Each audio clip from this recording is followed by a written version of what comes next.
Hello, it's Rosalind. Welcome to another episode of Local Expert Interviews TV. Today I'm here with Tim Meager and we're going to be talking about how to find a Growth Accelerator coach. So first of all, hello Tim, thank you for being here today. Good morning, Rosalind. Hi, thanks so much for coming along. I have got a few questions for you today. The first one is that there are people out there who are looking to work with either a business coach or specifically a Growth Accelerator coach. Can you tell me what are the top 3 pieces of advice that you would give to any of those people out there? Okay, you said the top 3. I would say experience would actually have to come top of the list, balanced with compatibility and the fees that they're going to charge. Within experience, I would say the key thing there is that obviously you want a coach with plenty of coaching experience, but you've also going to need somebody with some business experience as well.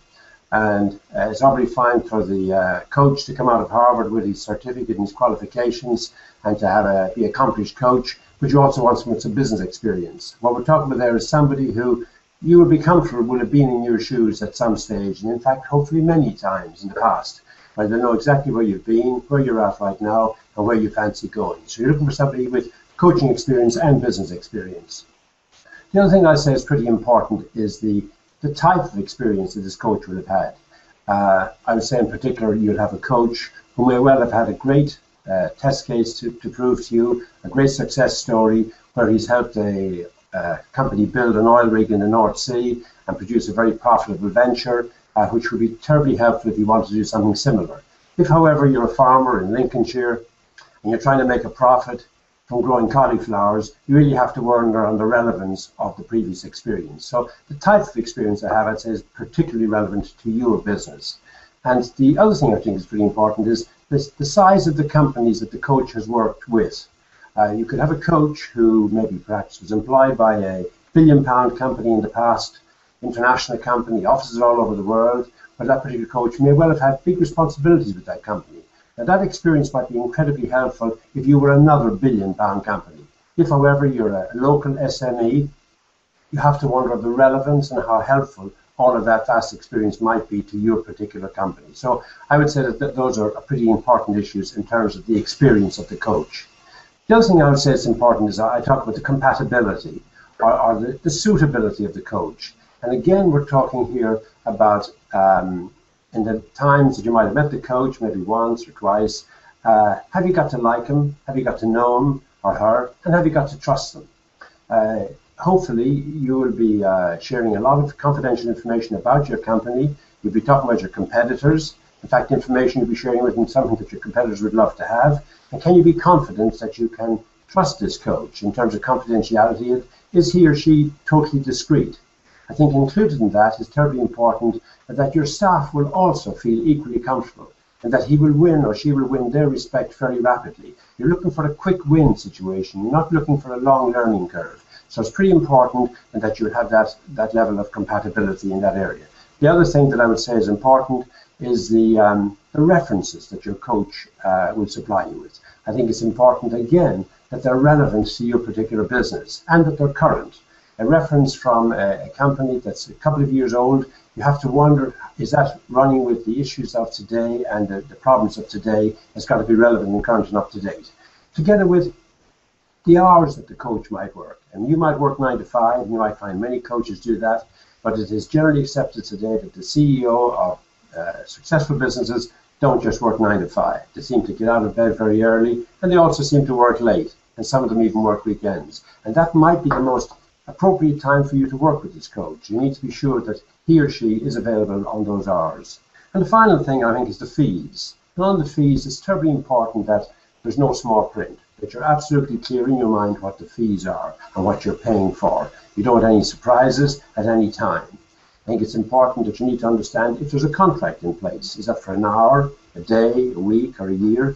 And some coaches will give you a contract just to do a particular task or a particular job. You'll have coaches who will be happy to be paid on performance.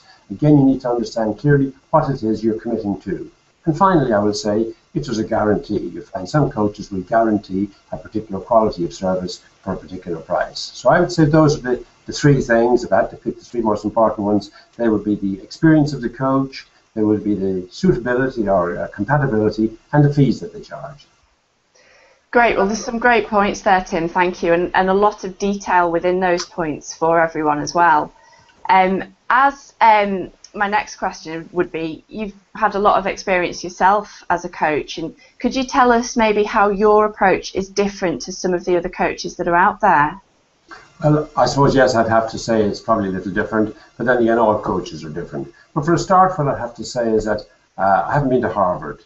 And yes, I have grown my own business from scratch to £1 million company.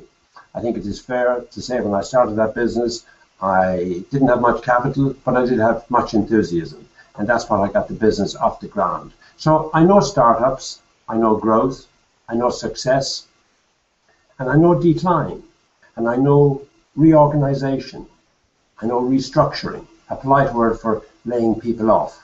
And it's terribly important that all successful businesses, at some stage in their life, they will have to go through decline. They'll have to cope with setbacks. And that is what defines successful businesses and business owners these days, how they cope with these situations. It's terribly important when you have to live through restructuring or laying people off. It's a really difficult decision for business owners, something that they sometimes tend to leave till tomorrow. It's important that you come to terms with it and you do it in the right way. It's difficult because very often you're having to lay staff off who you've built up over a number of years with their loyalty and reliability, to lay people off, not because they're doing a bad job or they're ineffective, but just purely because the company's in decline. And the best way to save that business is probably to shed some payroll. So it's really important that you cope with that. So I know growth, I know super growth, and I've known that many times over. I'd say over the past 30 years, I've had hundreds of companies go from the void disaster and go from strength to strength. I would say I know success and I know failure. And I know the fine line there is between the two, and how important it is for the business owner to always be conscious of the fact that there might be difficult, even in the good times, that there might be some bad times around the corner. I'm passionate about helping companies grow and all the different ways there are of helping a company grow. Some people think straight away all it means is some increased sales. Well, that is actually fairly straightforward. What's important is that the best way the company wants to grow. It could be increasing their prices, which is something I really like to help companies do. It could be perhaps to reduce their sales and at the same time reduce some of their costs, and perhaps with a smaller turnover actually increase their profits. It could be that they want to go for franchising. It could be they want to go for a merger or an acquisition or maybe a partnership. But whatever it is that the company chooses to go, I'm passionate about helping companies grow through the development and the growth of their own staff. That is what I think is key to the success of any business. Great. Well, again, an awful lot of different points there to offer anyone who might be thinking about coming to work with you. And finally, I know that you do some very special things to try and help people that come and see you for the first time. Can you give us a bit more detail about that? Well, I can. I think if somebody is thinking of choosing appointing a coach, I think it's a big decision, and to help them make that decision, I'm more than happy to give them what I call a free consultation, where I'll come to their offices or their factory and talk to them about their particular issues and needs and help point them in the right direction of the most suitable coach. That's very important. So I would help them do that. And for the next 30 days, what I'm also prepared to do is to have a brainstorming session with that coach in terms of the most challenging issue they have at their place right now, and to see if I can help them do that. I'd be shocked and surprised in the 30 odd years I've been in business if I came up with something that I haven't come across already many, many times. So in the next 30 days, I'm happy to have a brainstorming session with the business owner about their business, about their challenges, to see what we can do to help. And even to the point that if I fail to help them or they become a client, I would donate £100 to their favourite charity. Wow, well, that's a really generous offer there. And if there's anyone who's watching this video who is interested in going to speak to Tim and to take him up on his challenge, then please give him a call. The number is on the screen. Tim, is there anything final that you would like to add before we sign off? No, other than the fact that if you're looking for a coach, go and find one. There's plenty of good coaches out there. Marvellous. Well, thank you so much for answering those questions. anyone who's watching, please give Tim a call. I'm sure he'd be only too happy to try and help you or to point you in the right direction. Thank you very much. Goodbye. Okay, thank you. Bye-bye.